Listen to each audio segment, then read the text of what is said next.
Hello, it's me, Messy Monster. Welcome aboard the brilliant Mail Rail. It is very important that you remain seated for the whole ride. And remember not to lean out of the sides of the train, as this may cause it to stop suddenly. Okay, ready? Let's get doodle, okey doodle! Bala bala boo boo! Hello and welcome to Mail Rail. You're about to explore some of London's hidden underground postal rail. I'm Andy, your guide today, and I'm joined by Ray Middlesworth. Hi Ray. Hi. I worked here as an engineer for 27 years, keeping the trains running. But not just any old trains. This unique narrow gauge railway was designed to carry mail, not people. So if you're feeling a little cramped, that's why. And although we have a driver today, the original mail trains were driverless. It was a huge network of automated electric trains running right under central London, carrying mail between main railway stations and sorting offices much faster than along the congested streets above our heads. And it's amazing to think construction of the railway began as far back as 1914, with the tunnels dug by hand. Work was put on hold during the First World War, but when the railway finally opened in 1927, it cut the journey time across London from a few hours to just 30 minutes. It was an engineering marvel. Mail rail ran almost non-stop, night and day, for over 75 years until 2003. As we explore, we'll be going back in time to see tunnels, loading platforms, and a few surprises. We'll be at our first stop in a few minutes.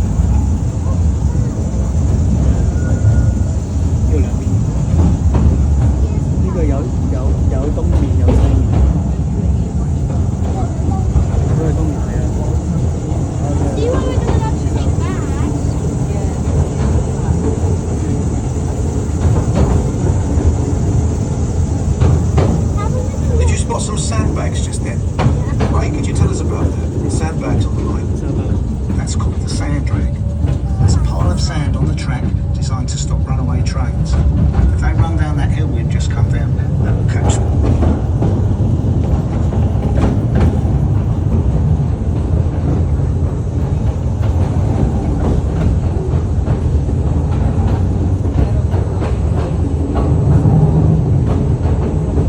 The platform you're about to see looks much as it did on the day it shut down in 2003. Ray, can you describe it for us? When mail rail was running, this platform would be a hive of activity.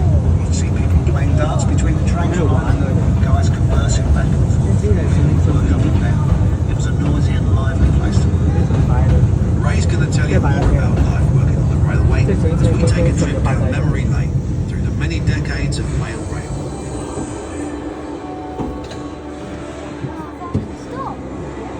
We're under Mount Pleasant sorting office, heading east to Whitechapel.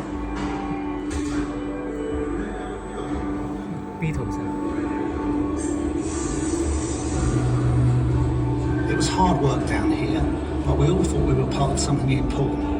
There was enormous team spirit.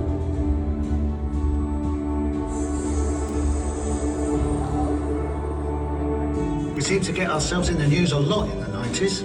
It didn't hurt that Bruce Willis made a film down here called Hudson Hawk.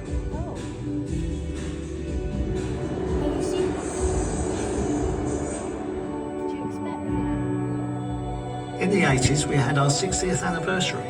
Along with that, we had a new brand and finally some new trains.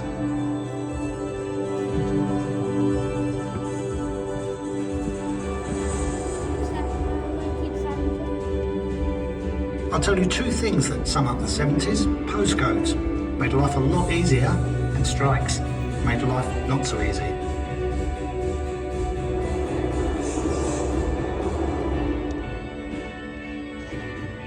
The swinging 60s.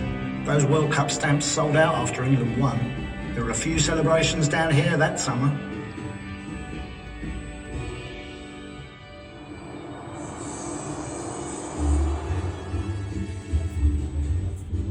In the 50s, air travel became much more common, and so did airmail, and that meant even more of it travelled along mail rail.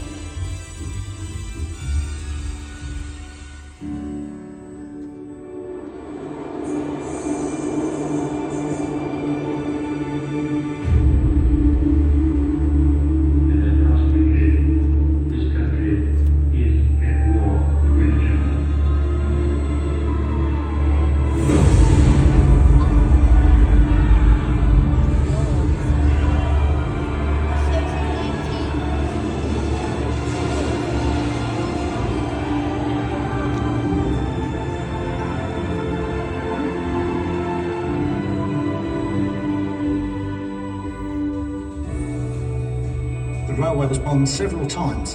This station suffered the most damage when it was hit in 1943. Amazingly, the railway was back up and running the very next day.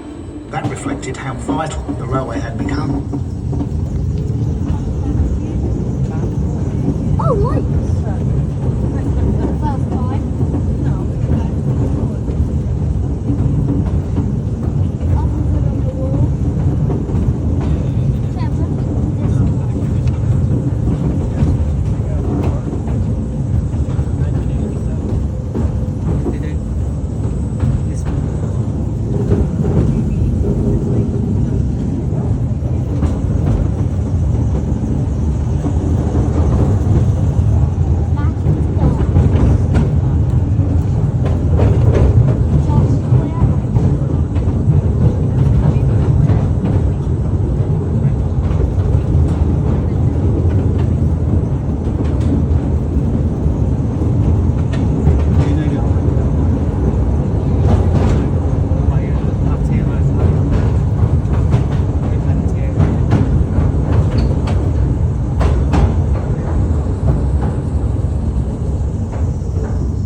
The tunnel off to the left leads to Liverpool Street Station, where mail was transferred to the main railway network. Further down that tunnel, it looks like a maintenance crew is checking the flood barriers. This side's good. What's that like? Big heavy steel doors that close it off.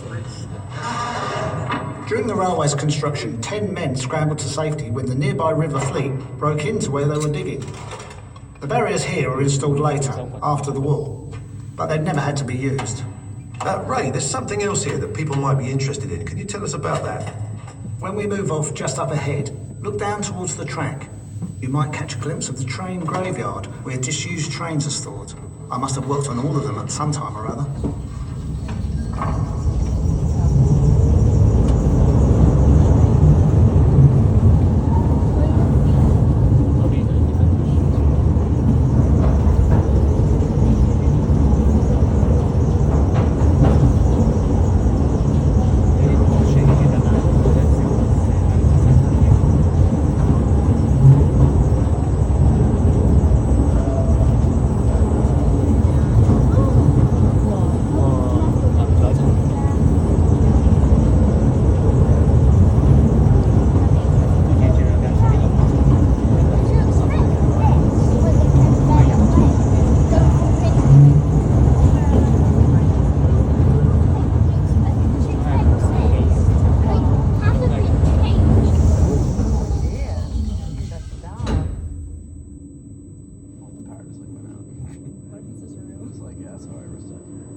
Don't worry, everybody.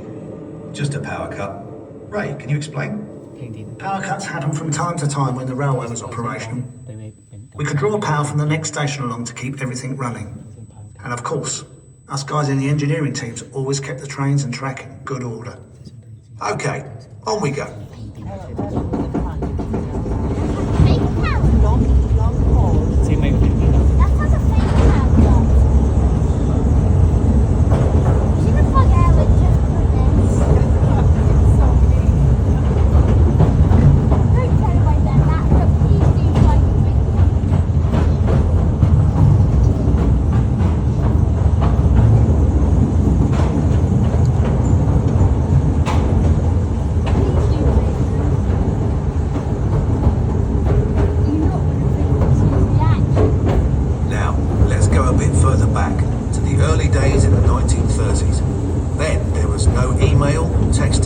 Instant messaging.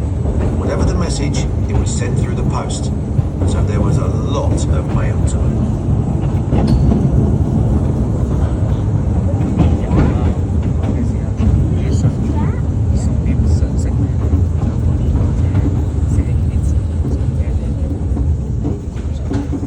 Trainloads of mail arrived at every station, every few minutes, with less than 60 seconds to unload and reload.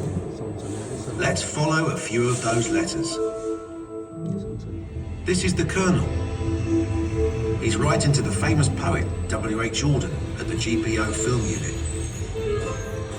This is Kathleen. She's keeping in touch with her sweetheart in the Navy. And this is Mary. Her letter is very special because it's going to a princess. Darling bird, that lady is keeping you away from me for far too long, and everyone says a war's coming. I do hope they're wrong. Dear Mr. Borden, I feel compelled to express my admiration for your work on the recent film about the night mail postal train. Dear Princess Elizabeth, I am sending you a birthday card because my birthday is on the same day. I hope you will enjoy living in Buckingham Palace. I wish my daddy was a king like yours. Does he wear a crown all the time?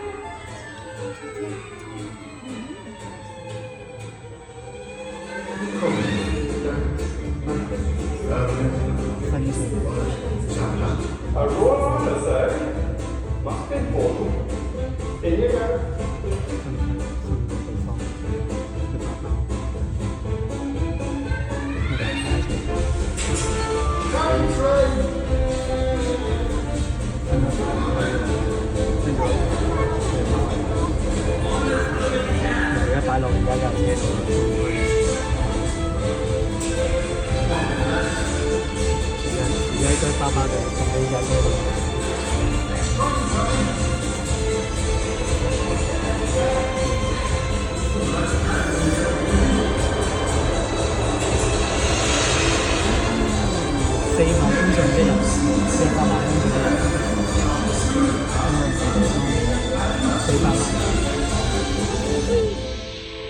I hope this gets to you in time for your birthday. I suppose you get lots of letters every day. Please read this one. Yours sincerely, Mary Reid, 1800. And forward your next production with keen interest. Keep up the good work. Yours sincerely, Colonel Arthur Bingley Crouch, retired. Must go now, or I shall be late for work. Those frocks won't sell themselves. Take good care of yourself, my love. Kisses, your sweetheart, Kathleen.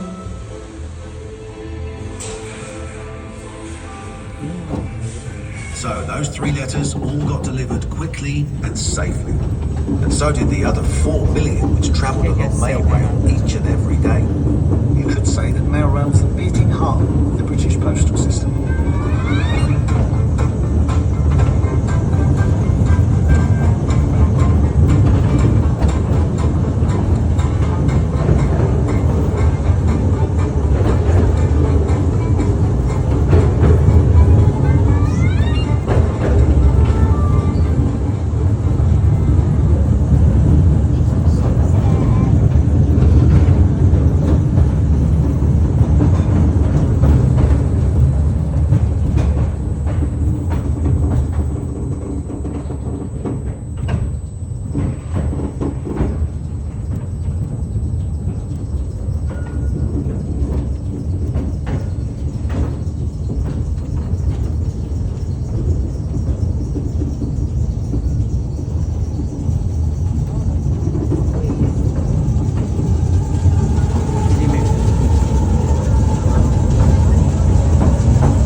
rest of the exhibition just as much.